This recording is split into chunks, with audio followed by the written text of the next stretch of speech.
Steadfast God, we come in need of your inspiring work. Remind us of your enduring hope for humankind that we may learn and live into new possibilities of creating unity. Open our hearts and minds to these wonderful people, these wonderful children of yours, into the broader ways that our community embrace them, and in doing so, live out the victory and the hope that you have for us all. In the name of your Son, our Lord, amen. Amen. So today we're going to be talking about encounters with God. And there are ways in which each of these people I already know they've had encounters, and I'm hoping that they will share their stories with you and their insights from those experiences with you. So the first question, I'm going to start with Diane. By the way, is this like Diane?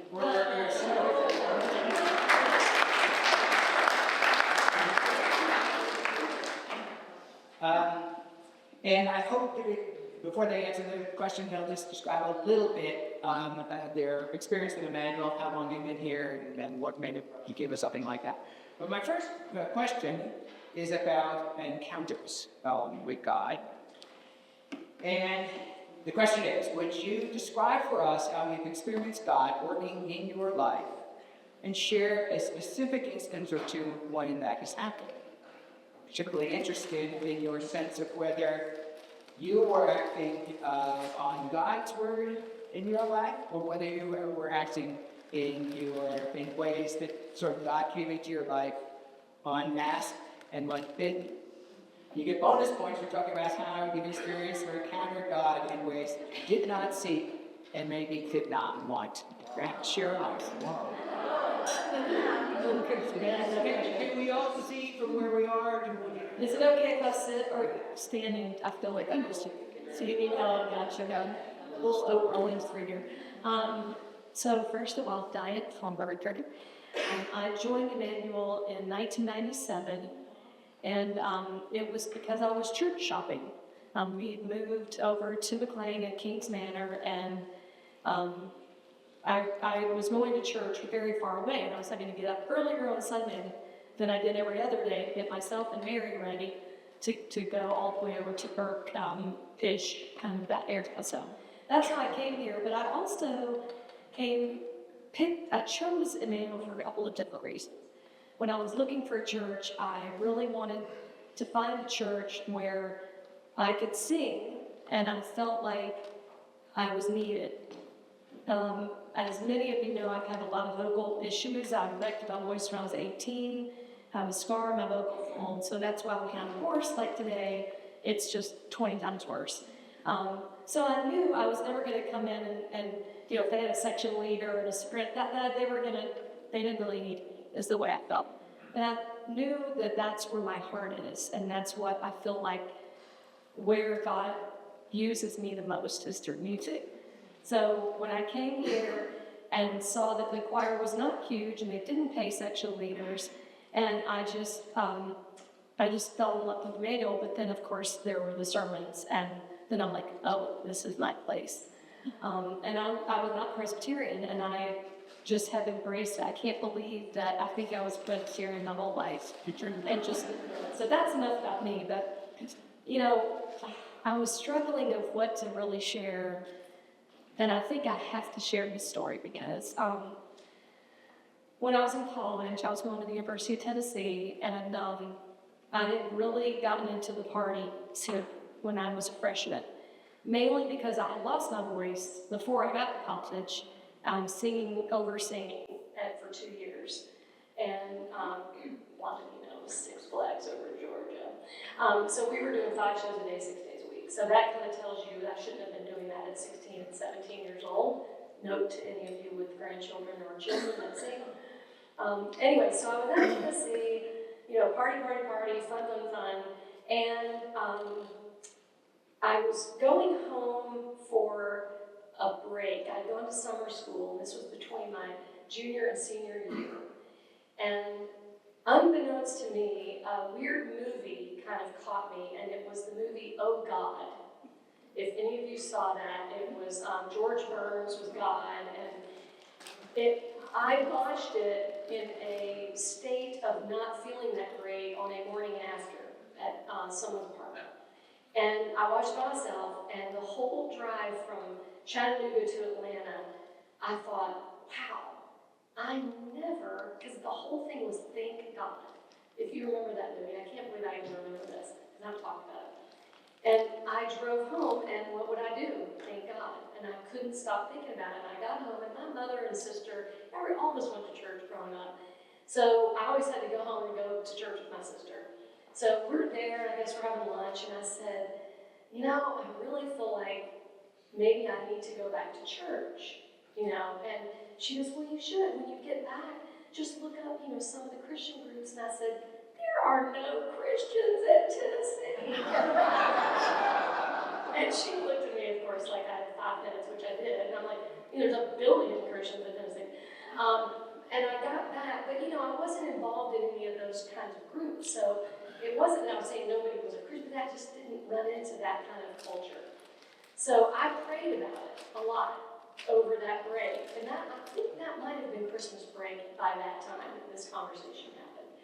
And I get back to school, and I happened to be the treasurer for Panhellenic. And I had to go, we didn't have houses, so I had to trudge over the building to do my stuff and, you know, balance checkbook, whatever. And I'm walking, I did tell my sister, I said, well, you know, there's this one woman, and she was with Campus Crusade for Christ, and I remember she spoke at some sorority thing. Done. Okay. So now, picture me walking up the sidewalk and standing in the doorway is that woman. Like, I mean, it was bizarre. And I walked right up to her, and I went, hey, Chris, blah, blah, I'm Diane Wells at the time. I'm Diane Wells, and I was wondering if we could have coffee sometime. And apparently that's hilarious, because that's what they usually do. They try to get in, she was like, yes, you know. And then I just spent that quarter, we were selling quarters because I'm so old. And I just thought that was unbelievable, that a movie that was a comedy, a drive home, having a sister to talk to, getting back to school and praying for that exact person. And she was standing right there. So that's the story that I wanted to share. And it was bitten, but there's been plenty of times when I've bitten. So anyway, that's not too long. Why don't you pass it straight to Steve? So I'm Steve Parker, Shannon and Alec and Jack and I joined somewhere in the 90s, the latter half of the 90s. I'm a recidivist. I've done real faith before 10 years ago. So what I'm going to talk about today is focus more on the second half of my chapter here. And in this, Lee invited us to bend his questions and answer the questions we want, and I'm going to do that a little bit. I want to tell the story of one pathway in my life. And I think of different threads of my life, different places I've gone and been. And I like to call them pathways, and the little places along that you think about, I call them signposts. And my story is a very ordinary story. And in retrospect, when I look back on those pathway signposts, they're extraordinary. And I encourage you to think about your own ordinary moments that way.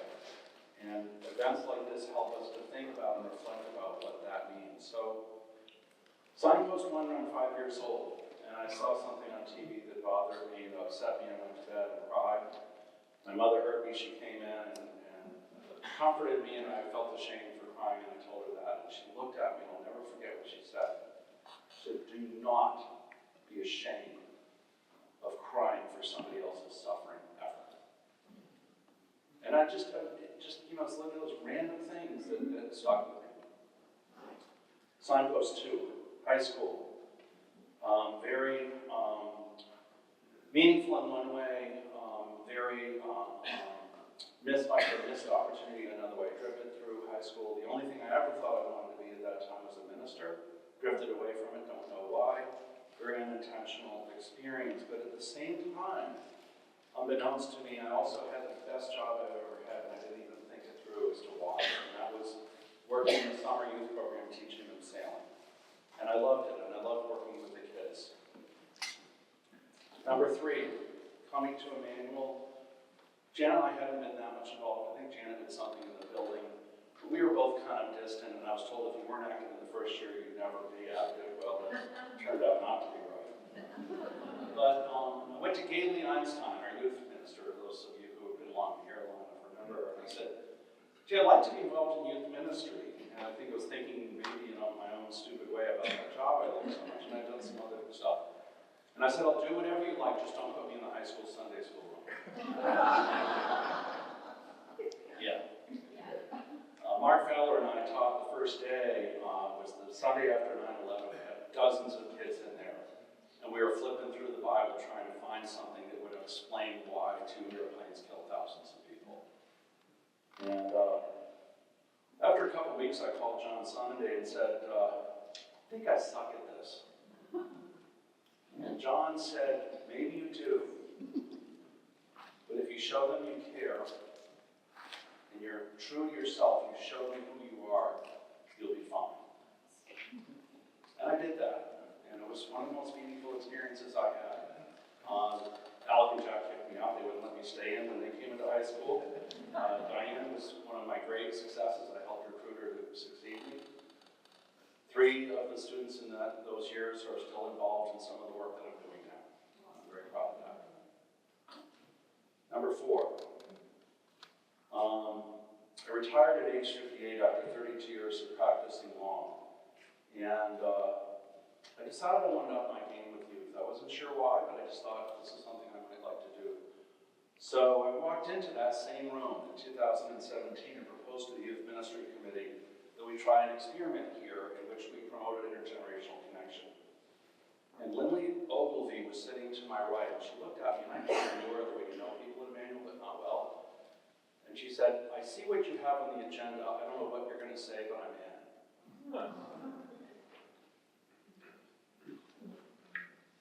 So we did that for a while here. We learned a lot. About 3 years later, we moved into high schools where we've been for, this will be our 5th year in high schools. And, but early on, as you do and continuing, there's struggles and challenges and problems, and you can be really discouraged. And there was a moment when I thought about giving up the experiment, and I've thought about that before. And this church, and specifically, I'm glad she's not here because she'd be mad at me, we're saying this, Dana Pratt, Pastor Katie, and Lily, each looked at me and said, no, you're not giving up. And there were a lot of other people who did too, that guy over there in the white shirt. But I remember sitting outside a meeting with Lily, and it was a tough meeting, and she looked at me and she said, you're tenacious. And I kind of laughed and said, was that a compliment? And she just laughed at me, which she does. But I think it was her way of saying, stay tenacious. Stop 5. So, I have a complicated relationship with the Apostle Simon Peter. And I looked in my computer this morning, Aaron, and I've played Peter not 4 times, but 5 times in the Maundy Thursday play. And this story involves Mom again. It was the second time, I thought it was the first. I was talking to Mom in 2018, the year she died. And my inbox comes in, and Aaron's like, in all caps, you got to play Peter, and blah, blah, blah. And I said, Mom, let me just open up the script, because I haven't read the script. He's written different scripts, of course. And I just said, do you mind if I just read the script to you? I mean, just, let's just see what my part's like. And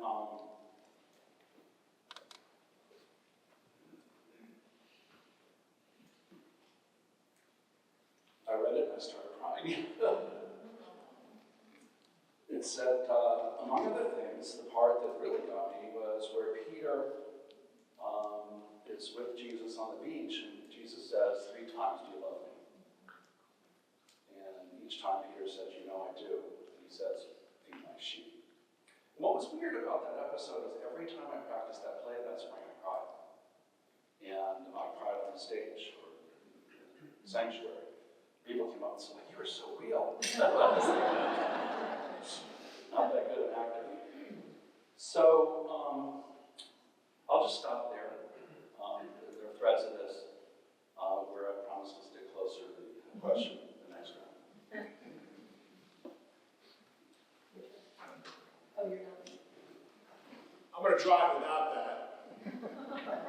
hear me back there?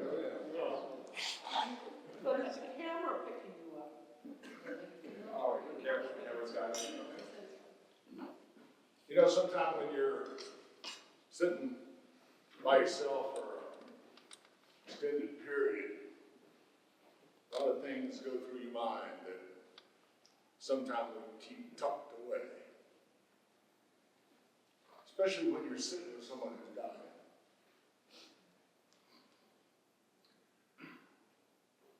My father-in-law, Lorraine's father, lived with us for 12 years.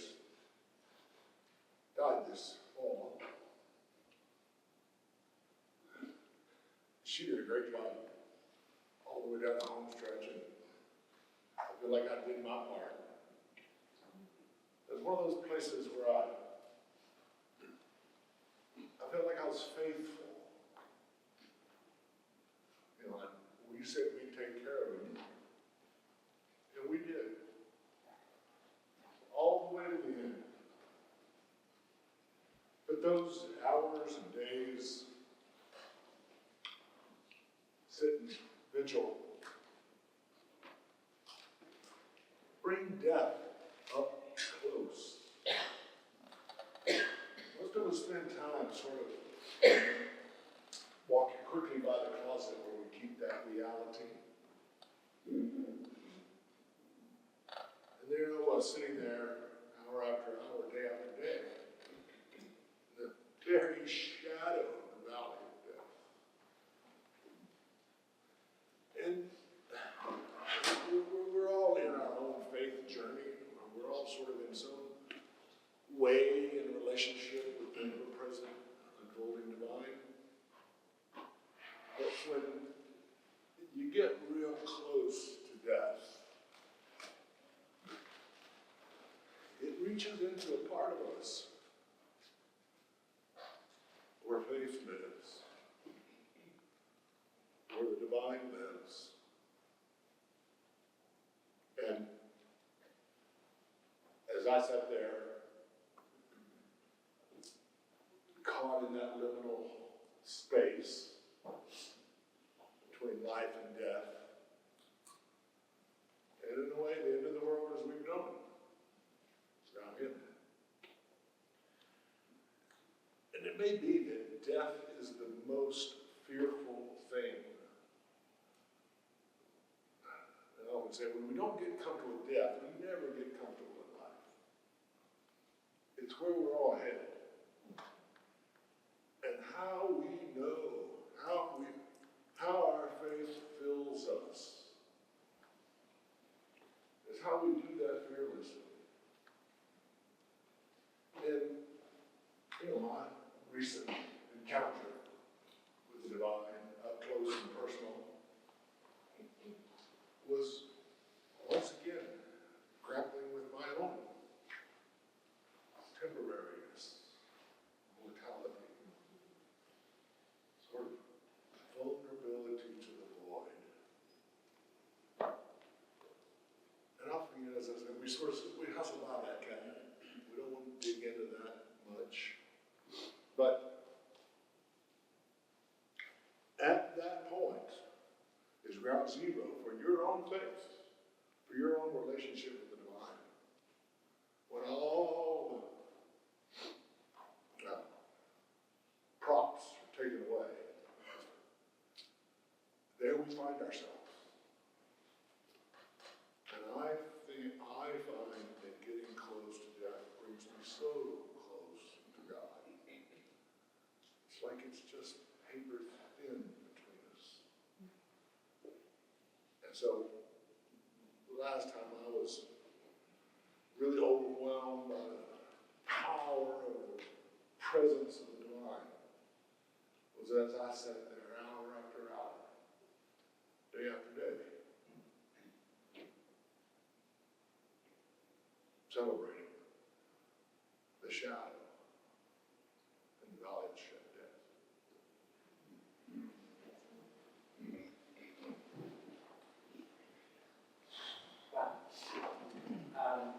One of the things that happens when you think about the way we structured real world, real faith, and is how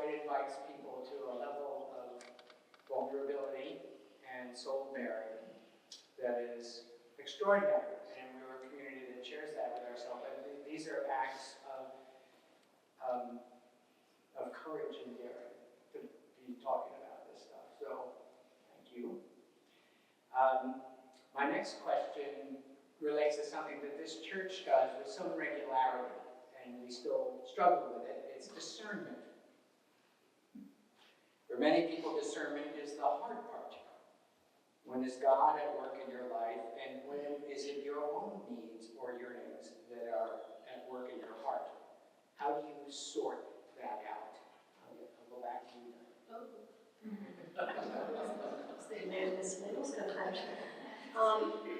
Yeah, discernment, fantastic, right? So I think it was about around 2000 when we did Course on Call, and I was a part of that.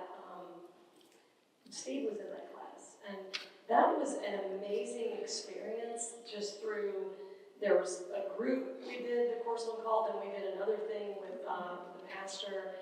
But I think for me, it is hard to separate when you think you're hearing, or when I think I'm hearing God's voice or God urging me to do something versus I just want to do it. You know, I'm gonna figure out ways to manipulate things around so that that's kind of the outcome that I get. And through my life, the only thing I can think of to share is that I have to look really hard at however my decision is going to impact those I love and those people around me. Like, is this really better for everyone else? Or is it just really what I want to do? And it doesn't always work perfectly, but it's a pretty good start. Because you can really filter out a bunch of stuff that you realize is, this is just kind of what I want to do. And I think when you have children, you have my 2 daughters, husband, it's easier, right? When you start to think about, okay, wait a minute, I can't just run off and do this because I have responsibilities. Those are obvious. But there's a lot of things where you could do it. And I think a big thing for me is I'm a person that tends to say yes if asked to do something. And probably 10 to 20 years ago, especially having children, I had to learn which things I had to say no to. Because in the words of my husband, if you do one more thing, you're going to lose your mind, right? And he'll lose his mind if I lose my mind. So I do think that. I think for me, discernment is how it impacts others, the community, my loved ones, and making sure that my motives are not just because it's something I want to do that may bring glory to myself. So. I guess I'm next. That call class was in place. And it was shortly after the second of 2 fairly profound spiritual and emotional crises I had, because I drifted through choices I made into something I didn't need to do. And because of that class and the people in it, and a lot of people in this room otherwise, I changed my career into something that I was proud of, that I had not been proud of before. And it helped me understand that it wasn't about the job, it was about me and understanding who I am and what I want to do about that. And so for me, I look at it really differently than I used to. And I know this is the last question, so I'm going to try not to poach it too much. But I used to, like Diane, want an outcome. You know, I'm on a certain direction, and that's where I'm going, and that's not how life works. And so I thought about the things that help me when I'm successful in discerning, and I'm not a lot. I don't pretend to be any better at it than any of you, and probably worse than a lot of you. But one is humility. And when I say humility, what I mean is understanding that what you want is not necessarily what you get. I've learned to enjoy being wrong. When you're a lawyer, that's a bad thing. You spend a lot of time defending your advice and getting paid for defending your advice. Not anymore. It's a real freeing thing for me. Patience. The work that I do with others is discouraging. The kids in this community and underserved communities and elsewhere, they struggle.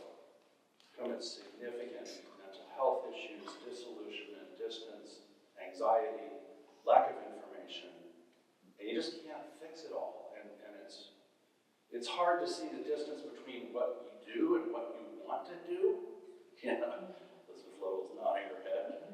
It's hard, and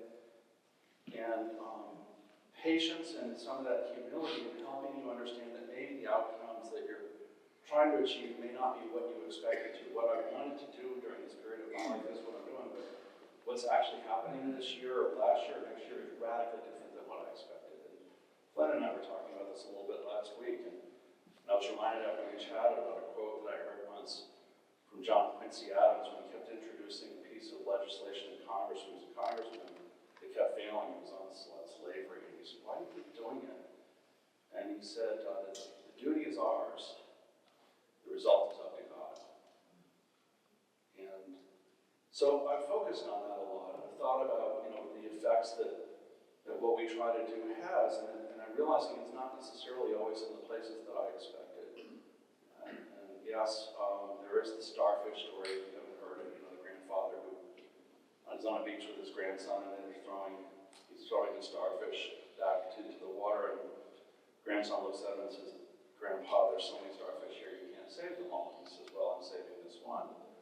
And there's certainly a lot of stories like that. Last week with Carmelita, a woman who barely spoke English, and I thought she was shy. It took me 5 minutes to figure out that because she couldn't speak English very well. It took me 10 to get her to smile and 15 minutes to get her to laugh. And I walked out feeling pretty good about that. And the joy on the faces of people who interact with the kids and the energy they feel. And I was like, that wasn't what we were looking for. We were looking for something else, but that's an effect. It turns out that we're getting involved. God help us all in educational reform. Elizabeth, please take me away from that. I'm on a panel in May with the superintendent of schools and others to talk about what we're doing, and I'm frightened to death. But I realized that at the edges, maybe some of our experiences are useful. I didn't expect that either. So I'll just close this question again by referring to Peter, who in the play, in one of the versions of the plays that Aaron wrote, says you might be amazed at the results that you get and the people that you reach. And we fail at a lot of things, but if you look around, there are some things that matter, but it's ultimately the duty. I'll try it again without it. So when my older kids were young, they used to kind of say, why do you always get up real early and then go back to sleep? I said, well, I'm praying and meditating. I said, well, why do you do that? I said, I don't know. I haven't figured that out yet. But they got older. And they came back, are you still doing that every morning and every night for hours? Yeah. So what do you get out of that? So what's the payoff? Like, I haven't really figured that out yet. And now my younger kids are coming along, and now they're older. And why do you keep going over and over the same thing? And I'm a slow learner. And I find, I've taught it, I've explained it, I've done it, I've worked it, how we find that holy of holies within us and settle in there. Not to say anything or get anything or figure anything out. But a metaphor I like to use is I feel like it's taking a sponge, just dipping it down into this pure water of divine love, soaking it up for just a little while. And then all day long you got patience, you got generosity, you got forgiveness, you got juice. If you don't dip it, you can't squeeze it. And I find the divine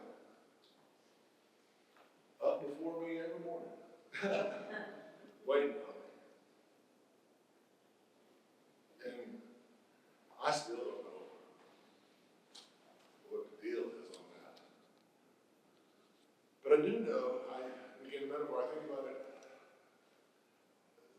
presence of the divine is kind of like breath. If you think about it, you can breathe on purpose. When you're not thinking about it, just breathe anyway. Whether we're aware of it or not, it's not the name, it has nothing to do with oxygen. It has to do with our intentionality. And I feel like over the decades that I've been stumbling around, I've discovered this compass in my soul that always points north. And so when I get in a situation like every day I do, so every day, I don't always look at that compass, but it's that compass that I'm orienting toward north. Give it a chance to find its own way and point. And then when you're out there, and you have choices, the number one choice is how we judge or don't judge others. The number one choice we make in our lives. Are we going to appreciate what's going down? Or are we going to judge it against our preference? And every time that I need some direction, I know that compass is aligned. And I can go there and meet the divine with no words, no assurances or eloquence, just a steady north that I can choose which way I turn.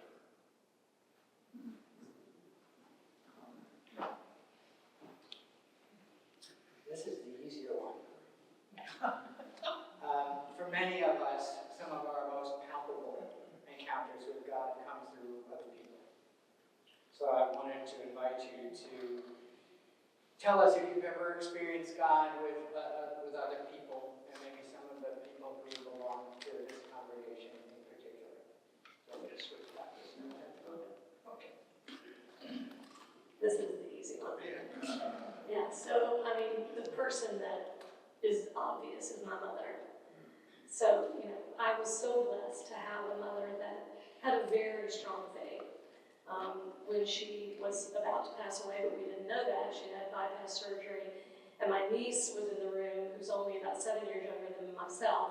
I was about 35 at the time. And Little Di, as she's known, Big Di, Little Di said, "Granny, aren't you scared?" And my mother just looked straight at her and just said, "Sweetheart, my faith's in the right place." So that's what I had as a mother and a model.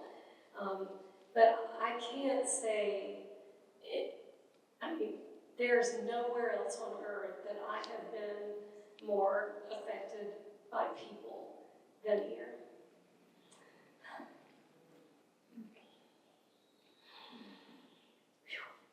Well, as I look around this room, it's tough. Starting back, every time I think I've ever sung in this church, Martha Whitney has sent me some beautiful note, whether emailed or a card. I've saved many of them. And it really does help when you know you're not perfect and you just want to do it as a gift. And I'm so thankful that that actually gets across to someone. Dick Curry, I always remembered that I went to Tennessee. Every time there was a game, I'd come to church. "Hey, they did good last night." I'd tell them Michigan did good too. And it's just dumb stuff like that, right? Just supporting in the choir. I see so many choir members. Elizabeth always has supported me in my music, and then also the book group that we were in. There's a lot of you in the book group. Catherine has given me so much advice. Nancy, who just loves everyone and makes you feel like you're the most special person on earth. And it's unbelievable. Becky, I just can't go through every person. I have special relationships with some people in this room in other ways besides at church, and that's very meaningful too. And I'm so grateful for those people in my life that have helped me in the last few years. Aaron, I can't forget about it. Like, it is what it is. And I just even look over here, and this will be Amen Corner today. Just the support that John and Gail have given me too. So it's all this encouragement. I will say there's somebody that's not here that taught me a huge lesson, and that was also in that room right there in senior high, and that's Craig Saunders. One of the things I never knew about myself, and I'm sure it came from being with a single mom during my teenage years when we were pretty much scraping, we didn't have a lot of money, but she wanted me to stay in the same school, which would have been like staying here, you know, going to Langley. It was very similar. It was Lakeside High School in Atlanta, but it was DeKalb County at the time. And it wasn't easy for her. She had not worked in years and years. But I think because of that, you know, I just had this added, what do they call it? It's feeling of scarcity, and what is it, Aaron? I'm going to get this wrong. Versus, yes, and Craig, we were doing some kind of lesson, and he was probably leading, and that's what he was teaching that day, was coming at life with an attitude of abundance, that there's plenty here. And I realized at that moment, I was in my 40s, I think, at that time, that I had always lived in this fear and this idea that there was scarcity. And so I'm still working on that. But I will say that Craig, in his absence here today, that just was a huge thing for me. So many things that you guys say to other people, whatever your encouragement, a hug, it's incredible that you don't know what it means to other people when you do it. So thanks to all of you. Well, man, I'm glad you joined the crying group. This got run over if anybody. Feels kind of meanly, you're kind of putting us through the paces here. I've talked about some people here, and I'm looking around like Diana. I'm not naming any names. I think at least a majority of you, at least.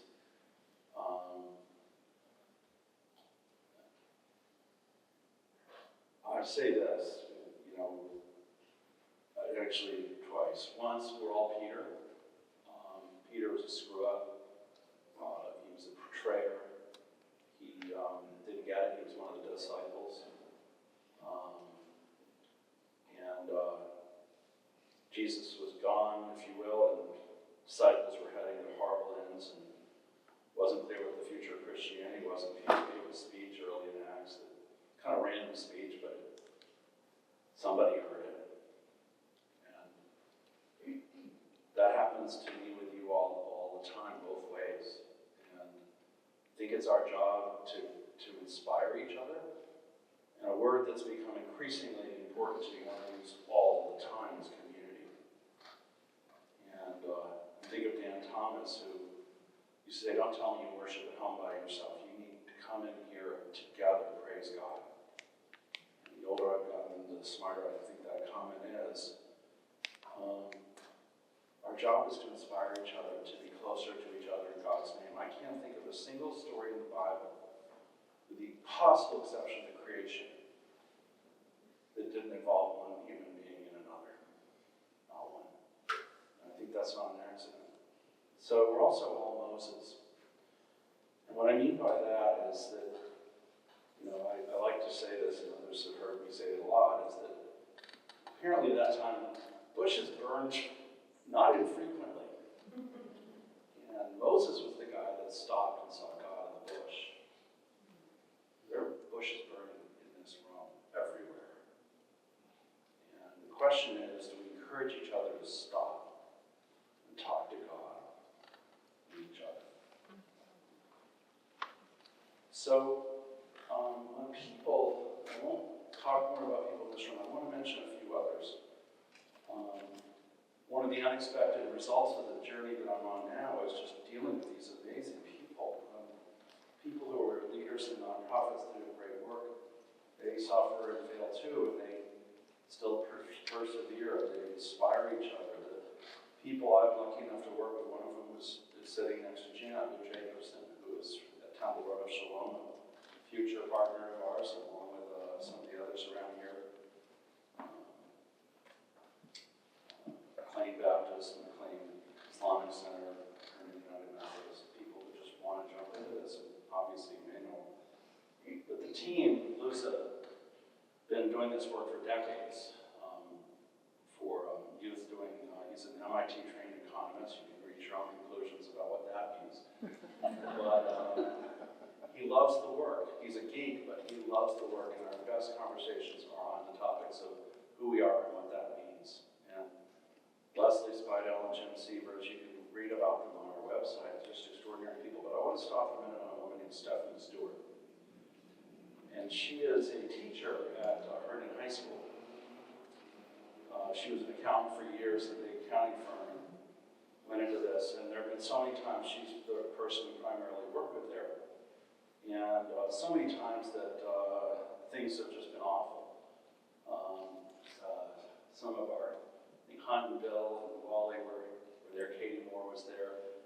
We were doing a career fair, the whole school shut down for it, and all these 150 employers came in, and it was a mess. Stephanie was the only person who was volunteering for the school, and 8 of us were supposed to help. And when they all came in, it was completely disorganized, and nobody had done what they were supposed to do. And it was that moment where you think the earth is just going to open up and swallow you, or if it doesn't, you wish it would. And it was just awful. And I ran into Stephanie during that moment, and she looked at me and she said, "Remember, this is about the students." The way she said it, "You did that work, Dr. Sokaz." "Yes, Stephanie, it's about the students." She's a God-fearing woman. She's a Grace Covenant. We talk all the time about how there are God moments in what we're doing. And the woman works all day and all night. She sends mass quantities of emails to students at 3 o'clock in the morning. And if that doesn't inspire you, what does? So I'm sitting there, watching a full-grown man stumble around, looking for words and courage, the very edge of their belief system. Confident up to a point, read the book, signed the deal, got God in the box, except well, when there's that part when I don't know and I gotta step beyond my belief out on faith. You've all been there. And I tell you what, most people don't talk about it. Most boys damn sure don't talk about it in front of the boys. But here's this brother though, stumbling, sensitive. Hunting for words. I thought, here's where people come together and stumble out on faith, knowing you never know. Faith is not about knowing. It's about knowing you don't. So you can move north when you need to. And lo and behold, next guy jumps in. He's got his own issue on the same issue, dealing with it differently, but there's the same kind of stumbling and bumbling. And as I sort of pan out on the Hollywood squares, you know, I'm once again in men's Bible study.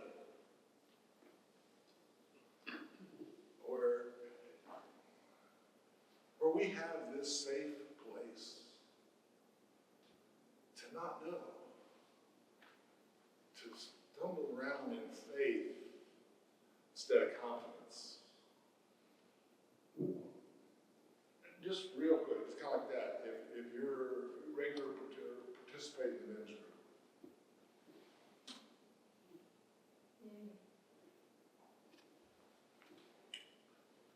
that is a place that has become, through the years, this incredible gardening class, or how we cultivate our souls from seed, stalk, to bud, to rose, to dropping petals. That group of men become so wonderful to me. And it's because we're not trying to convince one another anybody's figured it out. We're trying to hold one another's hand while we stumble in the darkness, knowing that in a group there is comfort and power. And from others, we can learn lessons, sometimes without having to make those same mistakes.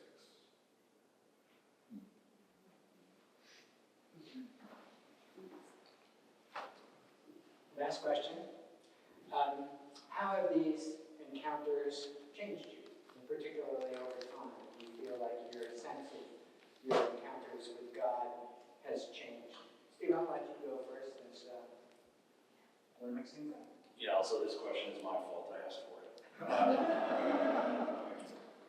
I didn't want to build a little faith 10 years ago, and I got sucker punched into it. Not by Janet Tice, it's not her fault. Didn't want to do it this time because I've done it already, but it got me thinking about what's changed. And in men's Bible study, I was the discussion leader one morning on the subject of call. And I remember, as these things do, you sort of think through, how do I feel about these things? Call's a subject dear to me, you know, who am I, what am I going to do about it? And I realized that everything I used to know about call was wrong. Everything. I mean, I literally went through all of the, and I thought, I spent my life thinking about it, so it's not a very good record. And maybe what I think now will be wrong in 10 years. But I used to think that life was a linear path and we were put for a particular purpose and it was our job to figure it out. I don't do that anymore. I used to think that it's our job to be obedient to what we hear, and our damnedest responsibility is to listen like crazy. I don't know. My vision of God has changed. God used to be on the throne before it came to Emmanuel, throwing down darts and lightning bolts, and he had a beard, and it was a he, daily, and I was judged, and I was deficient.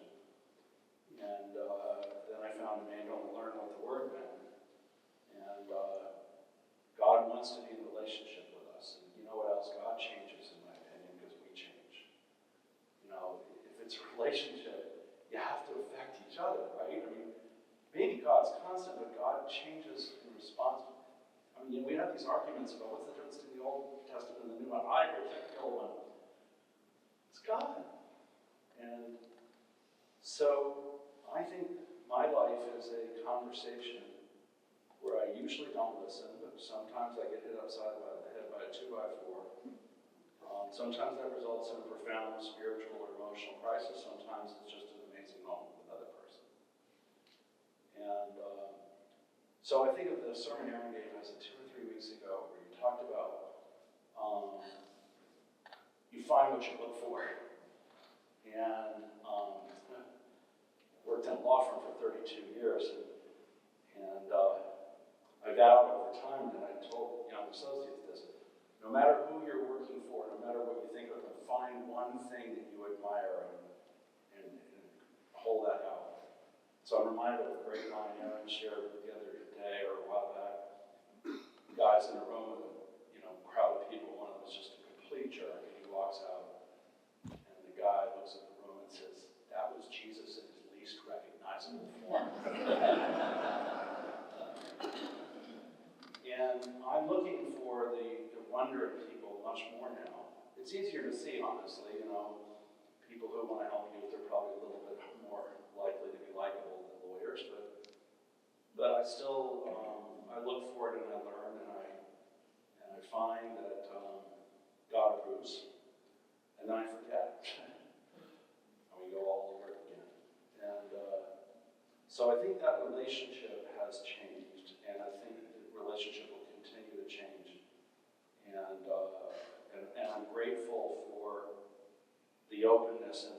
complete lack of certainty and answers. Just great questions. One of those?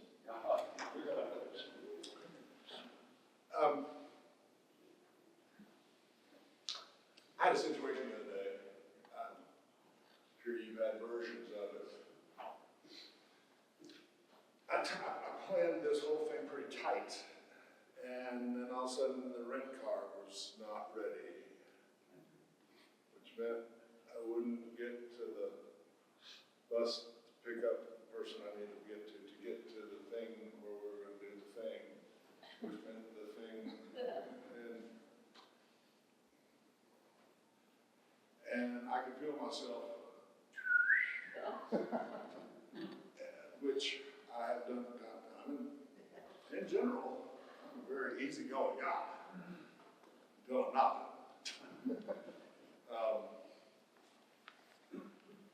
And just as I was about to make something happen, I caught my breath. And I realized that this person isn't the one fixing, cleaning, filling in the car or whatever, you know, and that person with the thing, a little aggravated, but you know, the other people there would start the event without us, and it didn't really matter anyway. But I noticed that what would have sent me into not, minor frustration, or when we get angry at circumstances or other people or things aren't like we wish they were. And I've always believed this, but I had that experience here recently where I was able to calmly roll with the punches. I was able to be patient when there were times in a very similar situation where I would not have been patient. And I to this question, I really feel like patience is one of those litmus test situations where it's almost like, where are we? Somewhere stuck between kindergarten and the second grade, I think. But patience is one of those things that you grow through intention. No one starts off patient. We learn to let things unfold in their own time frame and in their own way without getting our toes underneath those turning wheels. And that patience is always an option. It's just sometimes when we need it the most, it gets away.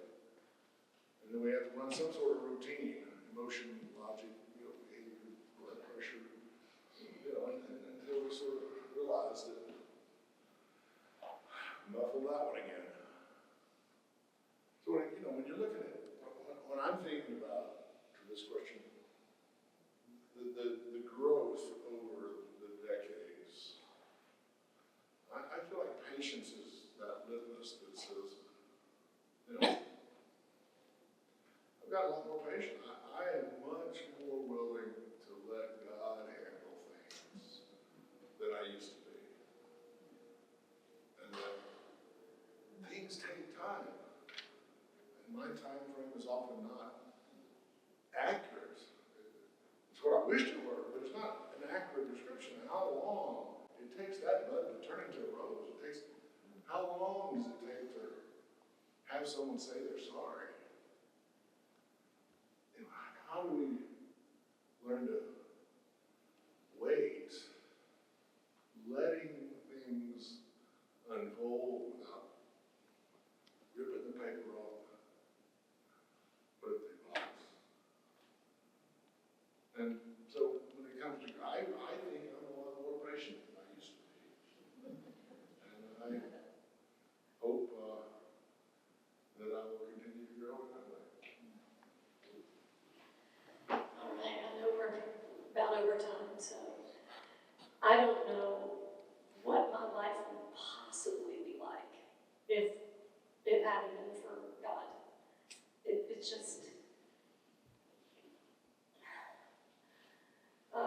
answer a survey before I was in a class that was like a work related. And it happened exact same time as the course on call. And I was also in a 15-person group with mostly people from Capital One, and a few of us suppliers were invited. And the question, before we even started, we had to like fill out this thing to give back to these people that were in this company conversing. And they were great, by the way. And the question was, what do you think your purpose is in life? And I mean, I'm thinking this like a business related thing, but you know, I really could not come up with anything else except that it was my job to tell other people about God. And I just couldn't write that down because I'm like, they're going to think I'm a whacked out individual, like some religious fanatic. But I could not answer it any other way. I realized I was 40 years old at the time, and I just realized, like, that's really, at the end of the day, all there is, right? I mean, I can try to make people wiser, or I can try to teach you a skill, but if I could change one person's life to make them realize that there is a higher power, a God that loves you, that is always there. You know, I feel like God is this, and I'm this. So it doesn't matter when I'm down here, God's still up here, it's just waiting for me to catch up.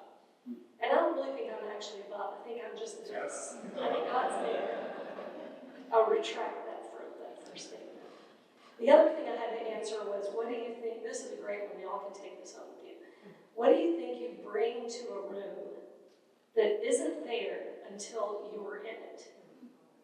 And I was like, oh my God. I was laying on, I remember sitting on the bed, my husband's over here doing something in the closet, and I'm like, oh my gosh, this is terrible, because I wanted it to be wisdom, or, you know, I don't know, I wanted it to be something really serious and great and fantastic. And I said, God, the only thing I can think of is enthusiasm. Like, you know, and I said that to Jeff, and he goes, well, what's wrong with that? And I said, because it's just so stupid. And then the more I thought, he goes, that's what he felt like his father brought. And his father had passed away, and he's like, but that's my dad. That's what he brought to the table. And I realized, like, I may never cure cancer, but I might encourage that person that does. Or I may never be, you know, the greatest theologian in the world, but if I can make one person understand that God loves them and that God is always there for us, then I can die happy. So that's all I got. Wow. I'm going to use your words. I feel like this has been a paper thin place. And I feel like we've seen three beautiful minds and hearts and souls. So I want to thank you for that. And I'm going to give the last word to Kathy Bagnon's grandson, who came up and handed me this. Remember, he wanted to thank Aaron, Pastor Emma. Rainbow. There you go. I love you all. You all are the best. So thank you so much for being with us. Thank you for your world of faith. I'm hoping to do another one of these on these same subjects on June 2nd. If anyone is interested in participating, I would love to hear from you. We can adjust the questions. We can make up new questions. Your own thing is your own thing. You don't have to be any of these three people to make another beautiful encounter. So let me know if you're willing for that. And so I will send you all out into the world in grace and peace and safety and with such